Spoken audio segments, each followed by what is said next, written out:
फैलाव बसुमतारीनि दिनैनि जे गोसोखांथि जे सारादु रायजोआरि भाबै जिथु फालिनाय बेयाव बाहागो लानो मोननानै आंबो मोजां मोनदों मानोना बिथाङा सासे बर' हारिनिल' नङा आसामनि सासे मुंदांखा सासे आर्टिस्टमोन जायनि थाखाय दिनै बिथांखौ बयबो गोसोखांदों बिथांजों आंहाबो मोनसे खाथि सोमोन्दो दङमोन गुवाहाटीयाव थानाय समाव बिथाङा गुबुन गुबुन हाबाफारिफ्राव बिथाङा आंनावबो फैयोमोन हांख्रायोमोन गुवाहाटीयाव थानाय जितु रिलिफ केम्प बेफोराव मदद खालामनाय बायदिसिनानिफ्राय बिथांजों मोनसे सोमोन्दो आंहा जादोंमोन गाहायै आरो बेनि उनाव उननि समफ्राव बिथाङा जोंजों खाथि सोमोन्दो लानानै जोंनि इउपिपिएल पार्टिनिबो सासे मददगिरि हिसाबै बिथाङा खामानि मावदोंमोन जायनि थाखाय बिथांनि जिथु अबदान बेखौ जों बावनो हाया बिथाङा बर'नि गुबुन गुबुन बिथिङाव जेरै मेथाइ रोजाबनाय जेरै एलबाम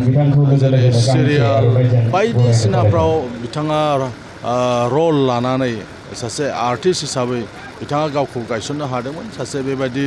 मोजां सासे आर्टिस्टखौ जे जों खोमानानै लानो गोनां जाबाय हरखाबै जोबोद जोंनि थाखाय खहा न'खरजों लोगोसे जोंनि समाज जोंनि हारिनि खहा होननानै आं बुंनो सानो आरो जोंनि बर' समाजल' नङा आसामनि रायजो राजाफ्रा बिथांखौ गोसोखांदों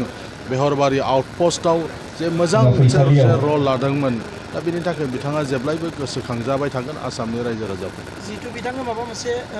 बिमुं होनांगौ होननानै सानो नामा बेखौ कालचारेल जे डिपार्टमेन्ट बे डिपार्टमेन्टआ निस्सय नायगोन होननानै आङो सानो आरो जोंनि मानगोनां चिफ बिथाङाबो दिनैनि बे सारादुआव बाहागो लानो फैगासिनो दङ बे मेटारखौ जोंनि कालचारेल डिपार्टमेन्टआनो निस्सय नायगोन होननानै आं सानो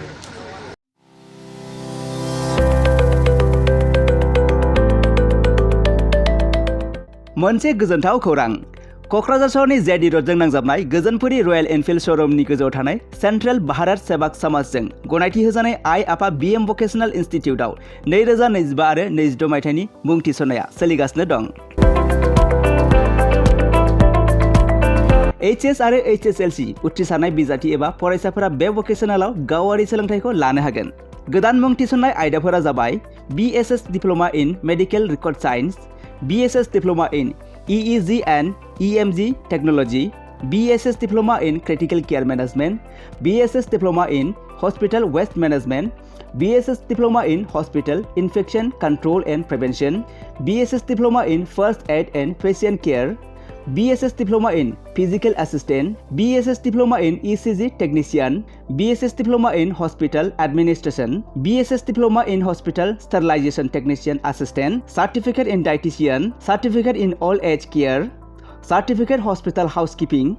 Lab Assistant, Pharmacy Assistant, Certificate in Emergency Medical Service, Certificate in Pulmonary Function Test एबा PFT Technician, Certificate in Awareness of HIV/AIDS, Certificate in Anti-Malaria Training आरो लोगोसे Office Management Courses, Computer Courses आरो Communicative and Soft Skill Educationनि कर्सफोरखौ 2 बोसोरनि गेजेरावनो आबुं खालामनानै BSS एबा भारत सेवाक समाजजों गनायथि होजानाय डिप्ल'माखौ लानो हागोन लोगोसे गासैबो डिप्ल'माखौ लानायनि उनाव सोरखारि साख्रि मोननायनि सुबिदाबो दं जुदि नोंथांमोनहा बेफोर कर्सनि थाखाय गोदानै मुं थिसननो गोसो दङब्ला आइ आफा बिएम भकेशनेल इनस्टिट्यूटनि नैबे मबाइल नाम्बार 9395899391 एबा 8135971844 बे मबाइल नाम्बारनि गेजेरजों थोंजों सुलाद लाहरनो हागोन